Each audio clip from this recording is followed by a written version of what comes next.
Hola, ¿qué tal? Bienvenidos a Psicoanalytics. Mi nombre es Aira Estrada y el día de hoy nos acompaña Manuel Hernández. Estamos en la Ciudad de México, él es psicoanalista. Y pues entonces el día de hoy traemos un tema que me interesa mucho y que espero que también a todos ustedes les interese. Y pues bueno, primeramente, muchas gracias, Manuel, por recibirnos aquí en tu consulta, en tu consultorio. Y pues primeramente la primera pregunta que por ahí me surge es ¿cómo surge, o si tú sabes cómo surge esta premisa de es necesario pasar por un análisis para poder decirse psicoanalista? Sí, bueno, sobre esta cuestión, el libro que comentábamos antes de iniciar propiamente, Localización del analista, habla específicamente, es decir, cómo hay un momento en el que a partir del Congreso de Budapest en 1918, Freud le propone a Nürnberg que plantee que en lo sucesivo cualquiera que vaya a practicar el psicoanálisis es importante que se analice.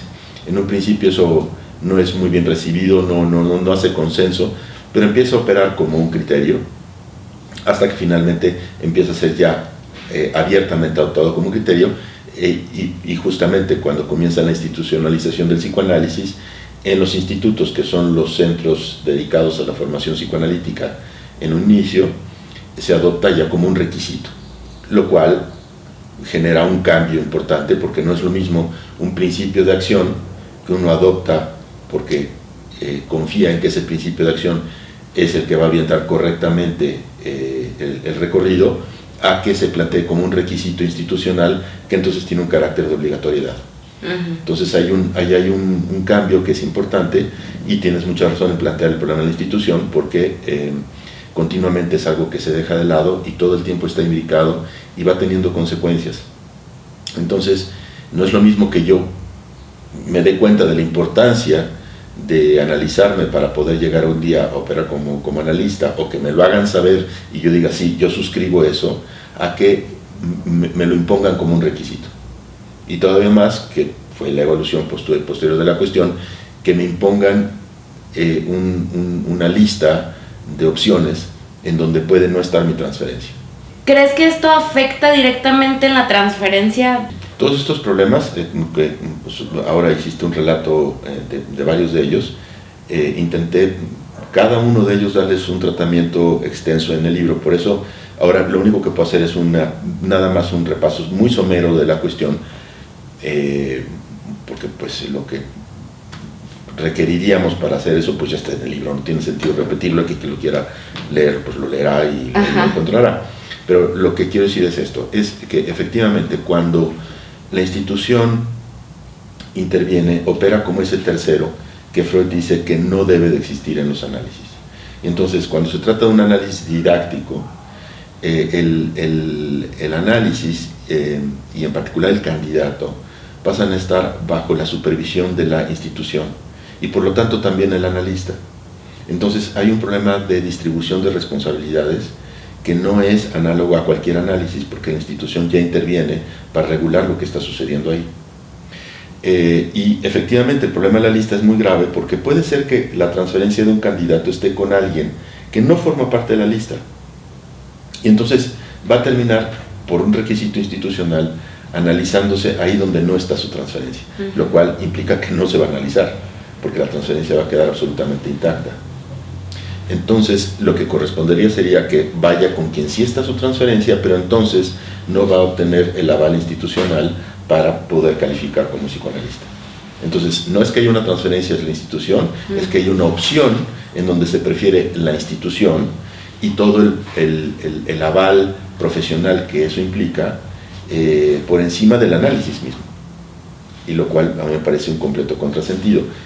Y quiero decir que este contrasentido también se apareció, digamos, pues se les hizo evidente a muchos psicoanalistas a lo largo de la historia, y Lacan fue uno de ellos, al punto que cuando Lacan funda la Escuela Freudiana de París, desaparece por completo la lista de didactas y cada quien es libre de analizarse donde esté su transferencia.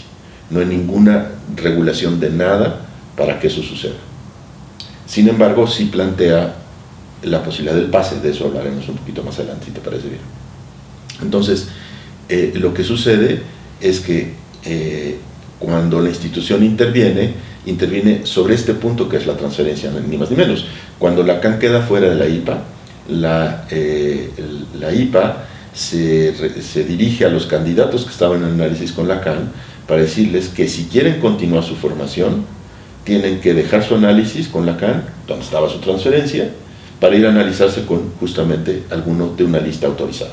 Entonces, es un contrasentido total porque les están pidiendo que vayan ahí donde no está su transferencia para cumplir con un requisito institucional.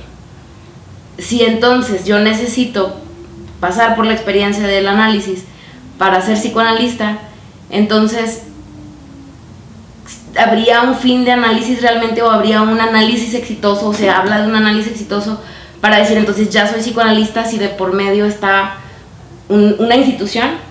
Hay experiencias que muestran que sí. Por ejemplo, el libro de Gloria Lev, Juntos en la Chimenea, plantea la situación de Lucy Tower. ¿Conoces el libro? Es un libro fundamental, importantísimo. Mi mejor consejo es saliendo de aquí va a comprarlo. Muy bien, gracias. Y justamente es el caso de alguien que termina un análisis al interior de la formación psicoanalítica del Instituto de Chicago, en Estados Unidos, y que se encuentra con la problemática de que necesita dar cuenta de lo que le acaba de suceder. Y entonces genera una especie de arreglo parecido a un pase en algún punto, que pues no es un pase, pero lo que es muy interesante en el libro es que muestra cómo alguien en un contexto completamente ajeno, anterior sin ninguna duda a la existencia del pase, ajena por completo a Lacan, termina efectivamente un análisis y se encuentra con un problema que es: ¿a quién le voy a dar testimonio de esto? ¿Cómo doy testimonio de esto? Y entonces inventa un artilugio para dejar un registro de lo que le ha sucedido. Eso me parece uno de los puntos más interesantes de ese libro, que de verdad es muy importante. ¿Una finalidad propiamente o terapéutica o didáctica? Bueno, ya sabemos que la posición de Freud y la que es también de Lacan, los efectos terapéuticos son algo que acompaña a la realización de un análisis. En las pautas que tienes ahí, que me permitiste leer, hay un punto en donde dices, bueno, ¿cuándo se empieza a plantear que es preciso que el analista termine su análisis? Hasta donde yo he podido averiguar, hay dos momentos. Uno es Ferenczi, que lo plantea en un sentido lógico, es decir, Ferenczi dice, es importante que el analista lleve esto hasta sus últimas consecuencias, porque si no rápidamente va a ocurrir que los analizantes estén mejor analizados que el analista. Si la formación psicoanalítica, como era en ese momento, dura 1 o 2 años, los analizantes rápidamente superan eso, los análisis 3, 4, 5, 10 años de análisis, y entonces terminan estando mejor analizados que el analista. Eso obviamente solamente tiene una solución, que es que el analista termine su análisis. Y Ferenczi es uno de los primeros que habla específicamente de la posibilidad de que haya una finalización de análisis. Freud también lo había hecho en las nuevas conferencias de introducción al psicoanálisis, también abre esa posibilidad y la abre hablando de la posibilidad de analizar hasta su extinción la transferencia. Luego Ferenczi lo plantea y luego Freud escribe un artículo, que es el más conocido sobre este tema de Freud, que es Análisis terminable e interminable, en donde va a refutar la tesis de Ferenczi y va a decir las razones que todos conocemos. Entonces, en ese punto se queda la cuestión. Los analistas toman diferentes posiciones, pero nadie se atreve a decir realmente si hay un final de análisis, porque está la autoridad de Freud pesando mucho. Hay criterios de terminación de análisis, por ejemplo de Melanie Klein, pero que implican la internalización del analista como un objeto bueno, que pasa a cumplir funciones de superyo. Entonces, hablar de que el analista termina siendo el superyo del analizante, a mí me parece, si esa es la resolución de un análisis, yo preferiría que nadie se analice, porque pues yo no le veo mucho sentido a eso. Y en cambio, o sea, hay un momento en que Lacan plantea ya específica y explícitamente eso, que es necesario para un analista llevar la experiencia de análisis hasta el final. Lacan había hablado del final de análisis desde el primer momento de su recorrido, por buenas razones, porque me parece que él efectivamente terminó un análisis. Estoy escribiendo un libro sobre eso, debe de aparecer pronto. Ya los lectores juzgarán si lo que yo sostengo se sostiene en pie o no, pero para Lacan sí es un criterio importante desde el principio. Y hay un momento en los años 60, cuando queda fuera de la IPA, en que lo plantea de manera completamente clara. Al analista le es exigido llevar la experiencia hasta su final. Y luego dice, y los que han pasado por mi diván saben que eso es posible, sin que termine en una identificación con el analista, que era la resolución clásica del análisis didáctico en la IPA. Y él dice, no es así, no termina de esa manera, y quien ha pasado por mi diván puede dar cuenta de eso. En ese momento es 1964, y claro, es muy prematuro, pero la lógica ya está, porque el pase todavía no existe. Entonces, pero la lógica ya está. ¿A quién le toca decir qué es lo que ha pasado en su análisis? Al analizante, no al analista. Ahí entonces se puede hablar de un fin de análisis. Digamos que la tesis de Lacan en ese momento es que el final de análisis, como él lo concibe, consiste en una separación del objeto A y del ideal del yo. Y que el objeto A queda del lado del analista. En ese sentido, lo que está haciendo Lacan es hacer una diferencia con respecto a la hipnosis, en donde hay una confluencia entre el objeto y el ideal.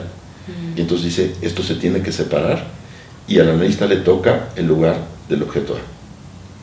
Eso ya abre la puerta para que eventualmente él pueda plantear cómo es posible ir más allá. Eso ya lo había avanzado en el seminario de la angustia, y lo pueda concretar un poquito más adelante con la cuestión del pase, que efectivamente el analista va a caer como objeto A, va a ser desechado como objeto A, con lo cual se produce una transformación mayúscula en la economía libidinal del analizante. Por ahí también planteabas en el libro algo que me pareció muy, muy importante, referente como a esta cuestión del poder cuestionar la formación, precisamente por estas diferencias que se pueden llegar que pueden llegar a suceder cuando alguien se está formando. Me refiero, por ejemplo, a las problemáticas que pueden surgir en cuanto a la transferencia, o no solamente en cuanto al análisis propio, sino también a la supervisión, por ejemplo, o sea, si el supervisor puede ser el mismo que el analista. A eso me lo recordaba por esta cuestión de entonces si el analista dice o no dice si se acaba el análisis. Precisamente como entonces no sé si estaría fungiendo un mismo rol que si es supervisor. O sea, al decir, el analista decide cuándo se acaba, sería como una posición similar a la de decir, pues yo también soy supervisor. Este es un debate importante. Históricamente hay dos posiciones, la posición alemana y anglosajona, que siempre tienen que ser dos personas diferentes, y la posición húngara, que eventualmente es la que Lacan suscribe mayoritariamente, que es importante que sea la misma persona, analista y supervisor, digamos. Y se entiende, porque si se trata de un asunto de técnica, si uno concibe el análisis como un asunto de técnica, entonces tiene sentido que no sea el mismo analista el que conduzca la supervisión, porque entonces se trata de que el analizante, el candidato, aprenda técnica, y esa la va a aprender del supervisor, y no tiene nada que ver realmente con lo que le está sucediendo a él en lo personal, o no mayoritariamente. Y por otro lado, es preferible que no conozca la técnica de su analista, ¿correcto? Si uno concibe el análisis desde otra perspectiva y concibe la transferencia como sujeto supuesto saber, entonces, y además concibe que los principales problemas que surgen en la conducción de los análisis provienen de la subjetividad del analista, es decir, que son temas no resueltos del analista los que van a entorpecer su desempeño en los análisis. entonces tiene una cierta lógica que haya esa interacción directa entre la supervisión y la experiencia de análisis, porque en la supervisión se va a tratar de controlar la posición del analista frente al caso, no tanto un asunto de técnica ni tampoco un asunto de conocimiento psicopatológico del caso, no, sino cuáles son los puntos en donde ese que se está proponiendo como psicoanalista y que no ha terminado su análisis y que solicita una supervisión está entorpeciendo la conducción de tal o cual análisis, y evidentemente esos son temas subjetivos. Entonces el siguiente paso es pues ir al diván. Bueno, es que me surgía también esta duda porque he escuchado, por ejemplo, que no sé si tenga que ver o sea otra cosa completamente aparte. No sé, lo he escuchado de compañeros, o sea, sí, cuando yo estoy con mis analizantes, entonces a veces tengo a mi analista aquí atrás, hablando. Entonces, no sé si eso sea parte como de un análisis didáctico. Claro, por eso es importante para alguien que se quiere dedicar al psicoanálisis terminar su análisis y que entonces su analista pase al bote de la basura donde corresponde que se quede, para que no esté operando de esta manera invasiva y bajo la forma ideal del yo de cómo tendría que desempeñarse el psicoanalista. Me explico, porque en realidad es un efecto de la transferencia, es el momento en donde hay una cierta identificación con el analista, y entonces el analizante, porque en ese momento queda muy claro que se trata de un analizante conduciendo un análisis, y por eso es importante que alguien termine su análisis, porque mientras alguien no termina su análisis está tratando de operar como analista, pero su posición subjetiva con respecto a la transferencia sigue siendo la del analizante, y esos son los puntos que van a atorar el desempeño que tiene en su propia consulta. Entonces realmente hay que cambiar de lugar con respecto a la transferencia para poder operar con la libertad que es indispensable que tenga un analista.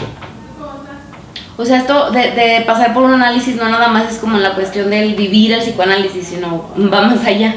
Absolutamente. Es importante lo que hablamos hace un momento de que es posible operar con la base de la identificación con el propio analista, y entonces preguntarse continuamente es un efecto clásico, característico, y que además demuestra que los análisis lacanianos tampoco quedan exentos de que se produzca la identificación con el analista, porque los analizantes se preguntan, ¿y aquí cómo intervendría mi analista?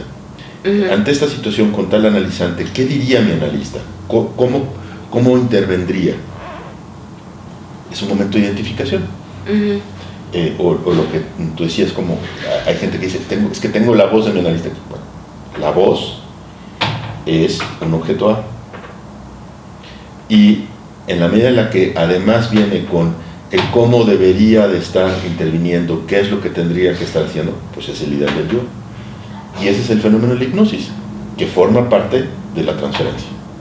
Entonces, por eso es importante desligar objeto A de ideal del yo, y que además eso desemboque en que el analista, encarnando al objeto A, sea desechado definitivamente, y ahí eso, algo importante ocurre. Pero entonces, con esto de lo que habla Lacan acerca del fin de análisis, de cómo se resuelve, o sea, no quedan huecos, o sea, no hay como lo que queda es un hueco gigantesco.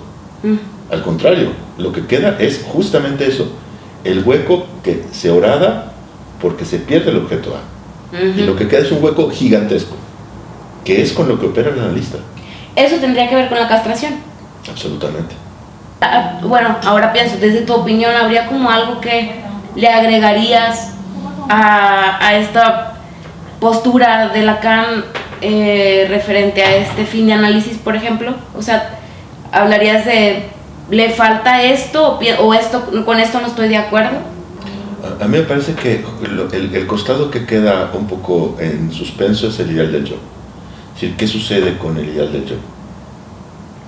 Y una de las cosas que hemos encontrado que es importante después de que uno termina un análisis, porque además eso es importante. Cuando Lacan formula la cuestión del final de análisis, dice, no sabemos lo que es la existencia de alguien después de que termina un análisis. Es un terreno a explorar, pero han pasado 50 años. En los 50 años, evidentemente, ya tenemos muchos más elementos para poder saber qué es lo que pasa con la vida de alguien después de que termina un análisis.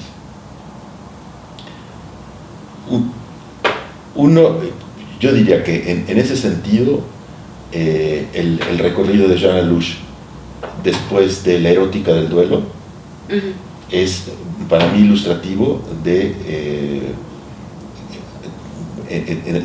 este tema, porque él, sin decirlo abiertamente, pero eso sí lo conversé yo una vez con él y él asintió, está tratando de explorar qué es lo que es la existencia después de haber terminado un análisis. No sé, se me hace inmenso eso. Y lo es. Por eso yo creo que La erótica del duelo es uno de los libros más importantes que se escribieron después de la muerte de Lacan, sin ninguna duda. Para mi gusto es el más importante. Porque da testimonio de eso, es decir, porque es alguien que termina un análisis y se enfrenta con el horror absoluto de perder a una hija.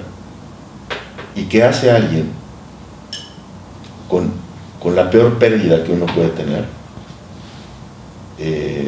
si termina un análisis? Y ese libro es el testimonio vivo de lo que hizo Jean Lelouch después de que murió su hija. Hay un cambio profundísimo en la economía libidinal del analizante cuando se produce eso que Lacan efectivamente llama la segunda castración, que es la pérdida del objeto A. Pero yo decía que queda pendiente el asunto de los ideales, porque mi constatación y lo que hemos venido trabajando quienes nos hemos preocupado por esto es que hay una serie de factores ideológicos en los que hay ideales que están entreverados, que es imprescindible poner en cuestión y que se refleja en esto, en que el psicoanálisis se ha movido durante mucho tiempo. Yo no creo que sea el caso de Lacan, pero Lacan nunca lo hizo explícito realmente, aunque dio muchas pistas para que eso fuera así. El psicoanálisis se ha movido como si fuera independientemente del orden político, si viviera fuera del orden político. Y el trabajo que estoy haciendo desde hace un rato a mí me demuestra que para Lacan no era así, que claramente Lacan tenía una advertencia de que el registro político forma parte de no solamente de la práctica analítica, sino de la teoría analítica. Y sin embargo, muy tradicionalmente los psicoanalistas se han apegado a una visión del psicoanálisis que viene de la concepción anglosajona del psicoanálisis, tratando al psicoanálisis como una ciencia en el sentido tradicional de ciencia, como si fuese un cuerpo de conocimiento y una experiencia que pudiese vivir por fuera de la política.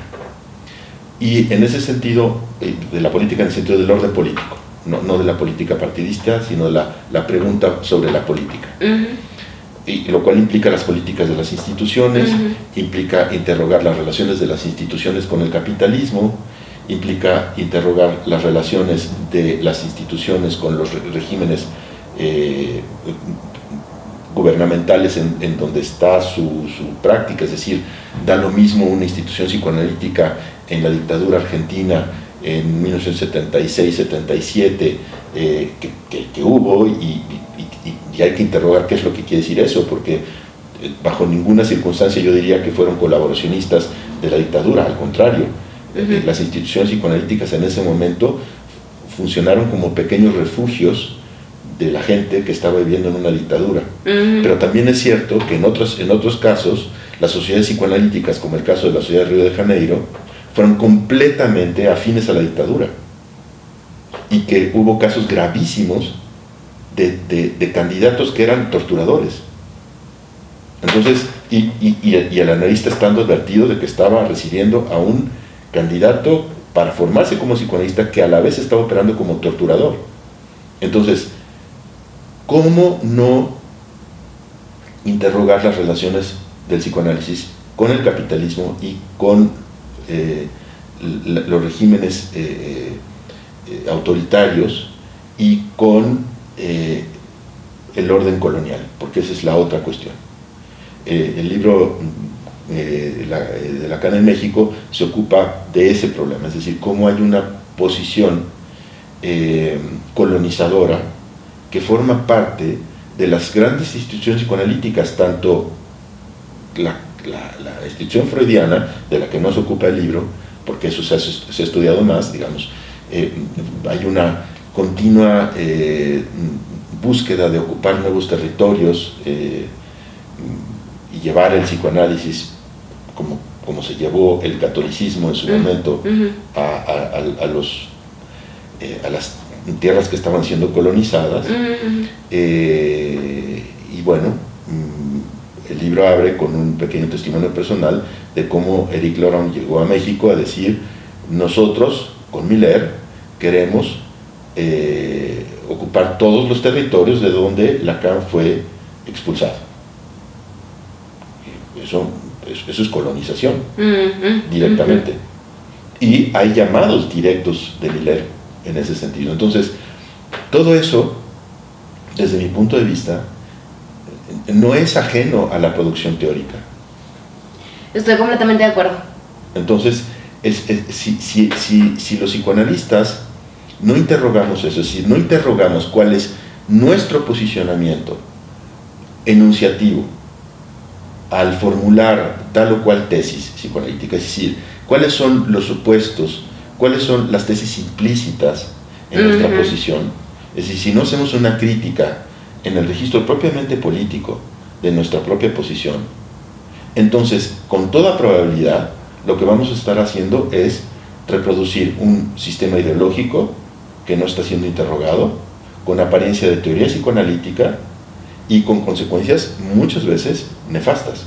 Pienso que todas las decisiones que han venido pasando pareciera, o al menos lo que yo he percibido en esto que tengo investigando sobre historia del psicoanálisis, lo que me he dado cuenta es como, no sé si es lo que me formulo de hipótesis, si la renuencia a la política institucional, por ejemplo, ha llevado entonces a que esas, por ejemplo, la manera de decisiones, que cómo se ha dado, se sigan reproduciendo, o la forma de enseñanza se termine de cierta forma sin ser cuestionada, precisamente porque creo que no creo que haya manera de que no te atraviese también esta parte de la política, porque desde el momento en decir que el psicoanálisis va en contra de la premisa del capitalismo, pues desde ahí ya tiene una postura política, y en no cuestionarlo, pues entonces estás reproduciendo un modelo educativo que tiene cualquier institución capitalista. Entonces caemos en una contradicción como psicoanalistas. Absolutamente. Y entonces también creo que, por eso te decía hace un rato, ¿no? Pues yo no encontré otra forma de entrar más que investigando e interesarme en esto, porque no me hace clic unos discursos que dicen, pero con lo que se practica. Exacto. Entonces no lo entiendo y me causa shock y digo, pues entonces ¿de qué estamos hablando? Exactamente. Por eso la dimensión fundamental que Lacan introdujo es el acto. Porque todo el mundo pone mucho el énfasis en el aspecto lingüístico de la enseñanza de Lacan, pero ese no es el núcleo. El verdadero núcleo, desde mi punto de vista, es el acto. Es decir, los actos dicen y los actos transforman.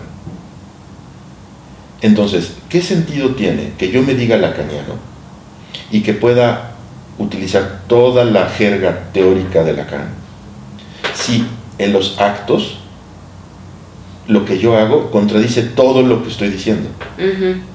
Y eso es lo más frecuente, Eso es lo más frecuente. No sé si pase en todos lados. Yo me lo he topado mucho en Monterrey. Supongo que en Ciudad de México, por ser más grande o haber más bagaje o más personas, es distinto. también creo que culturalmente el contexto y la cultura también influyen en los modelos educativos que atraviesa también al psicoanálisis, pero creo que sería importante el poder cuestionárnoslo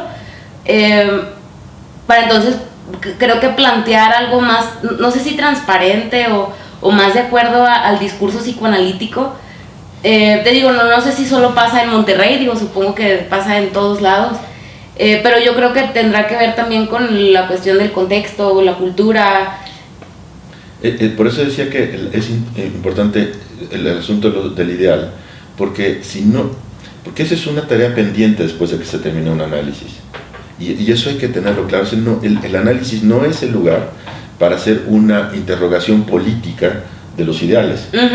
Se pueden hacer algunas preguntas que evidentemente son muy importantes, es decir, por ejemplo, cuando un analizante, que es muy frecuente, ha padecido de un racismo del que no se habla en la familia, pero que es clarísimo, y no hay ninguna pregunta de parte del analista al respecto, hay un problema.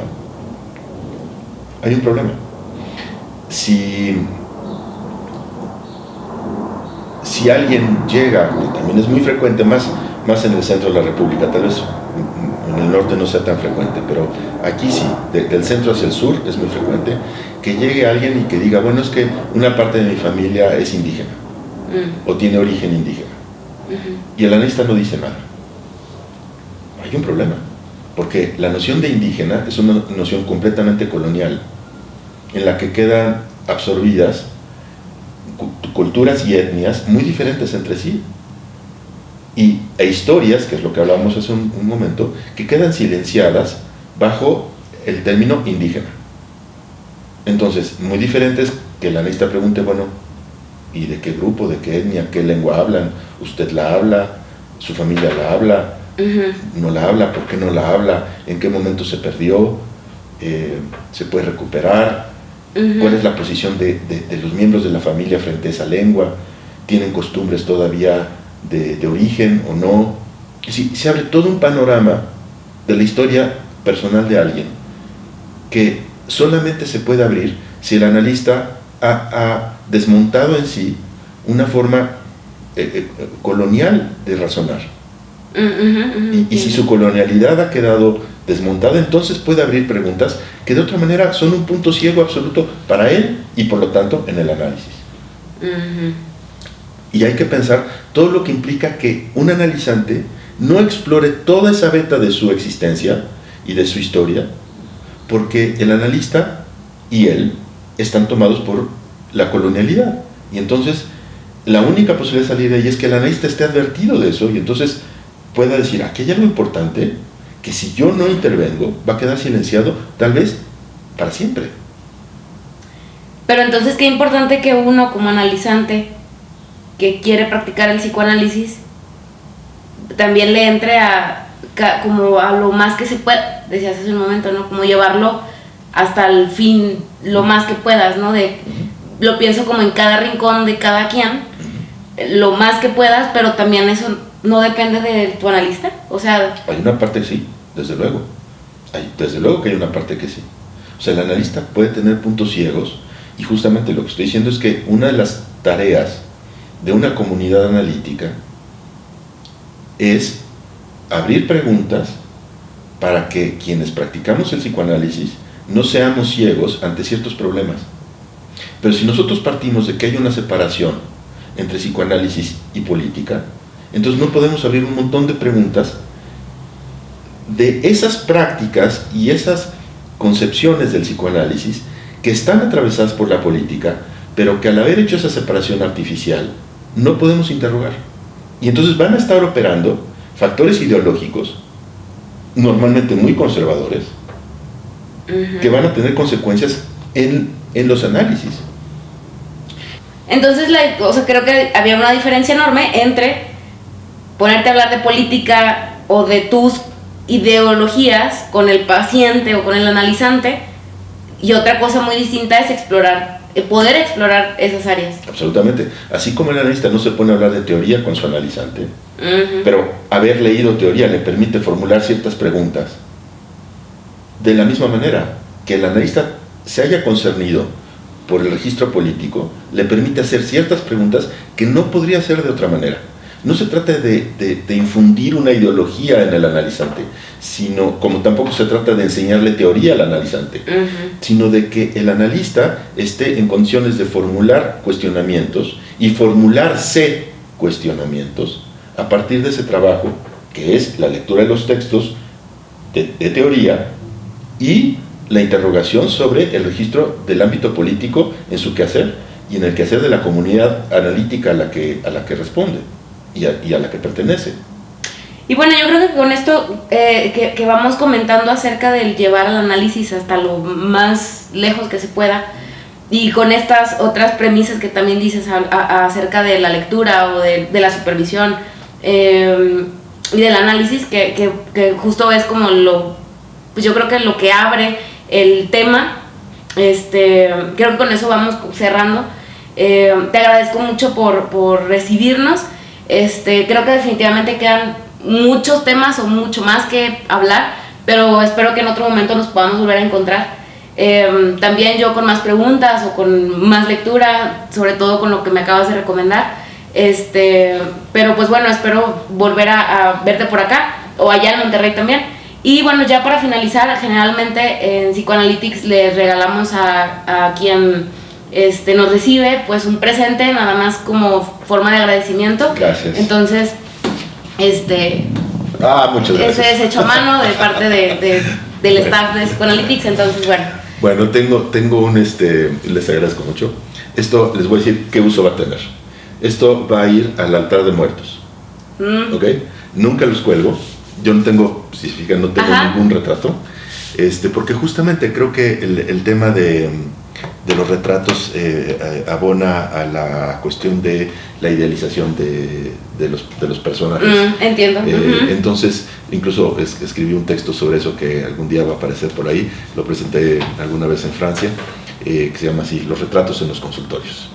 Entonces, pero sí suelo poner en mi altar de muertos perfecto, con su puro, entonces ahí va a estar. Muy bien, bueno, muchas gracias. Gracias. Y entonces nos encontramos a la próxima. Perfecto. Amigos, gracias por estar con nosotros y les recuerdo que nos sigan en nuestras redes sociales y nos vemos a la próxima.